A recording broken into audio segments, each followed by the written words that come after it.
Bonjour, dans cette vidéo, on va voir une introduction au monde microbien et microbiologie. Pour objectif, on va décrire la place de la microbiologie dans le domaine médical. Rappel historique sur euh, attends, une découverte, le microbe. Des hommes, Anna-Antoine Louis Van Hank et Pasteur et Koch. Le monde microbien est vaste et diversifié et très large. C'est quoi un microbe? C'est un micro-organisme, bien un être vivant microscopique qui est bien sûr invisible à l'œil nu et ne peut être observé que par un microscope électronique. Omniprésent et abondant dans l'environnement. Pour les reines dits protistes, reines c'est-à-dire grande famille, on a les virus à part. Les reines des protistes, on a les protistes supérieurs qui sont les eucaryotes, sont, euh, qui ont un noyau, et les protistes inférieurs, bien prokaryotes, sans noyau. Les eucaryotes, on a protozoaires, les champignons microscopiques, les algues, les levures. D'accord? Pour les protistes inférieurs, bien les prokaryotes, on a les bactéries. Pour les protistes supérieurs, bien les eucaryotes, c'est des parasites. On a protozoaires, comme on a dit, protozoaires, champignons microscopiques, algues et levures. D'accord? On a des structures. On a dans ce schéma les différents éléments de chaque cellule, que ce soit pour les prokaryotes ou bien les eucaryotes. Pour les prokaryotes, on a le chromosome bactérien, un cytoplasme, plasmide, ribosome, paroi cellulaire, membrane externe et une membrane plasmique. On a des composantes qui sont facultatives et principales. Pour les eucaryotes, on a une cellule animale et végétale. Pour les cellules animales, comme le noyau, divers organites, comme le pareil de Golgi, les mitochondries, etc., on a une membrane plasmatique. Et pour les cellules végétales qui ont un paroi cellulaire cellulosique qui est caractéristique des cellules végétales, on a des organites libres et une membrane plasmique. Pardon. On a des différentes constituants de chaque cellule, que ce soit pour les prokaryotes qui sont les bactéries ou bien les eucaryotes qui sont le monde des parasites. On a pour les prokaryotes les bactéries et les archées. Pour les eucaryotes, on a les protistes, les champignons, les plantes et les animaux. La taille des eucaryotes est supérieure par rapport aux prokaryotes, bien sûr. Le type de noyau, pour les prokaryotes, on a des nucléotides et pas de véritable noyau. Pas de noyau chez les prokaryotes. Pour les eucaryotes, on a un vrai noyau avec une enveloppe.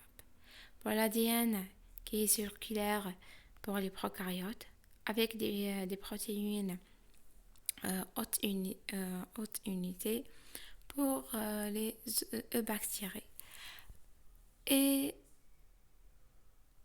des molécules linéaires, des chromosomes avec des protéines qui sont les histones pour les eucaryotes qui composent par la suite de l'ADN. pour l'ARN et c'est la synthèse des protéines, couplée du cytoplasme pour les prokaryotes, très structuré des membranes intracellulaires et, un cytosquelette, bien sûr. Ah non, pardon. Pour l'ARN, on a pour les eucaryotes, on a la synthèse d'ADN dans le noyau et les synthèses des protéines dans le cytoplasme, précisément dans les réticulum endoplasmique rugueux. Pour les structures des cytoplasmes, c'est très peu de structures pour les prokaryotes et riche en structures pour les eucaryotes. Et pour le mouvement de la cellule, pour les prokaryotes, on a des flagelles qui fait de la flagelline. Et pour les eucaryotes, on a des flagelles et des cils faits de tubuline. Pour le métabolisme, anaérobie ou aérobie, c'est-à-dire qui nécessite de l'O2 ou bien et qui ne nécessite pas de l'O2. Et il y a certains types qui sont facultatifs, anaérobie facultative, et un autre type qui sont méso-aérobie, qui nécessite juste un peu d'oxygène. Pour les eucaryotes, c'est généralement aérobie. Pour le mitochondrie, chez les prokaryotes, il n'y a pas de mitochondrie. Il n'y a pas de mitochondrie. C'est-à-dire, il n'y a pas d'énergie. Et pour les eucaryotes, bien sûr, on a plusieurs dizaines de mitochondries. Pour le chloroplasme, on n'a aucune chez les prokaryotes. C'est comme des mitochondries. Et pour les eucaryotes, dans les algues et les plantes, chlorophyllien. L'organisation, c'est généralement des cellules isolées chez les prokaryotes. Cellules isolées, clonées, organismes complexes avec des cellules spécialisées chez les eucaryotes, c'est-à-dire les organes, les tissus, etc. La division de la cellule pour les prokaryotes, c'est une division simple par tissu-parité. Pour les eucaryotes, on a le mitose et le méiose. Bactéries, virus. C'est très important. Pour les bactéries ont une petite taille. Mais les virus qui sont encore plus inférieurs que les bactéries. Protistes, prokaryotes unicellulaires avec une multiplication autonome, avec un matériel génétique ADN, chromosome, plasmide, ARN, observé au microscopie optique, organisation structurelle unicellulaire avec éléments obligatoires et facultatifs chez les bactéries. Chez les virus, encore c'est plus petit comme on a dit précédemment, être vivant acellulaire qui n'ont pas de cellules, oui, pardon, parasite intracellulaire obligatoire a besoin de la machinerie de la cellule hôte pour se multiplier, c'est-à-dire nécessite de l'énergie qui n'ont pas d'énergie autonome ou bien de division autonome ou bien comme ça, qui ne se divisent pas par la supériorité comme chez les bactéries, mais qui se développent aux dépens de la cellule hôte. Le génome viral, c'est soit ARN ou bien ADN. Un seul molécule. Observé que microscopie électronique ne peut pas être observé en microscopie optique, composé de capsides renfermant le génome viral avec son enveloppe. Avec son enveloppe, c'est-à-dire nu, les virus nus et les virus nus et les virus enveloppés. Le programme principal appelle la structure bactérienne. On a pour objectif de citer les différentes formes différentes formes et structures des bactéries. Comme forme et structure, on a deux types principaux, des cocciers et des bacilles. Les bacilles, on a en coque, des bleus coques en capsule, encapsulé, pardon, streptocoque composé de 6 composants, strepto, sachet de 8, tétrade de 4, tétra, staphylocoque, c'est de 10, staphylococque.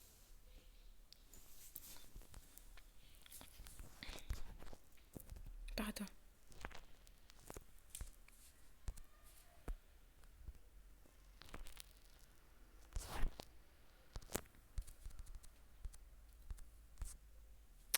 Pour la structure ou bien l'anatomie des bactéries, comme vient ensemble, on a de l'intérieur à l'extérieur 3 feuilles qui sont la membrane plasmique, la paroi cellulaire et la capsule.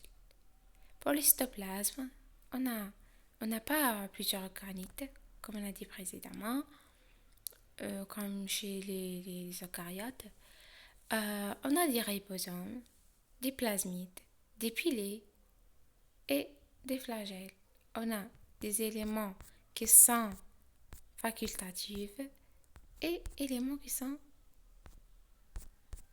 pardon, des éléments facultatifs des éléments facultatifs et des éléments obligatoires.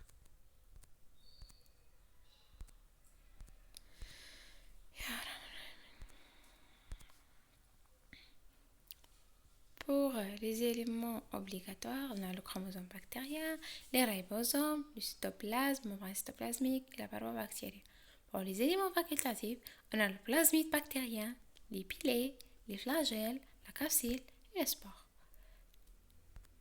Chromosome bactérien qui est unique et circulaire, toujours il y a des exceptions, composé d'ADN, lié à des protéines ainsi qu'à la paroi par ce que l'on appelle mésosome.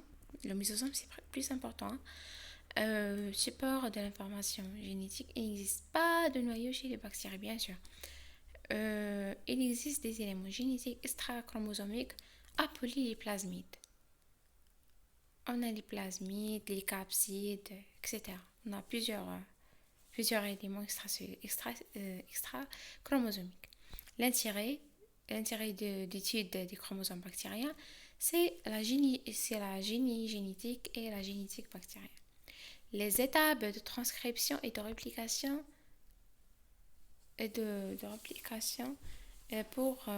sont les cibles d'antibiotiques. Les plasmides sont impliqués dans le phénomène de résistance aux antibiotiques. L'anatomie de la bactérie, le ribosome, siège de la synthèse protéique. L'ARN 16S pour la classification des espèces cibles d'antibiotiques. L'enveloppe bactérienne, composition de l'intérieur et l'extérieur de la membrane cytoplasmique, la paroi bactérienne et la capsule. L'enveloppe bactérienne, membrane cytoplasmique, interface. C'est l'interface de la bactérie avec le milieu extérieur. Système bicouche phospholipidique très laminaire ne contient pas de stérol comme chez les eucaryotes. Le stérol n'existe pas. Inséré cible d'antibiotiques. Enveloppe bactérienne, membrane cytoplasmique, enveloppe bactérienne et paroi bactérienne. L'espace compris entre la membrane cytoplasmique et la paroi bactérienne est appelé périplasme. Enveloppe bactérienne, la capside. Polymère polysaccharidique ou protéique. On appelle couche phospholipidique très lamulaire pour la membrane cytoplasmique.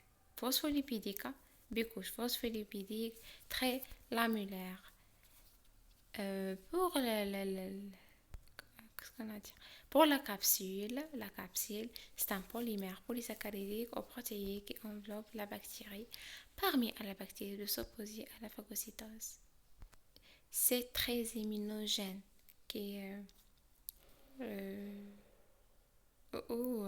l'introduction ou bien d'où l'intérêt du système immunitaire. L'intérêt, c'est l'identification et l'élaboration des vaccins pour la capsule. D'accord? Le pili, et là, on existe deux types, le pili commun et le pili succiel. Pour le pili ou bien fin bras, excroissance de la membrane cytoplasmique, comprenant des protéines d'adhésion permettant à la bactérie de s'attacher à divers tissus vivants. On les appelle les pili communs. Insérer, facteur majeur de la virulence, cible possible de thérapeutique. On a un autre type, c'est le pili succiel. Le pili succiel, c'est par la conjugaison qu'on a transmis l'information génétique de la résistance d'une bactérie à l'autre grâce à ce pili. Certains pili ou bien pili au singulier sont le support de la succialité bactérienne connue sous le nom de la conjugaison. On les appelle les pili succiels, qui ont un grand intérêt dans la génie génétique. On a plusieurs types de flagelles qui sont donateurs protéiques, sans polaires en nom. Le support de la mobilité bactérienne peut être immunogène, mais la capsule c'est plus immunogène. Retenez ça. Pour l'intérêt linguistique bactériologique par la recherche de la mobilité, qui est même parfois caractéristique de certains espaces, c'est-à-dire il y a des espaces qui sont mobiles, d'autres non.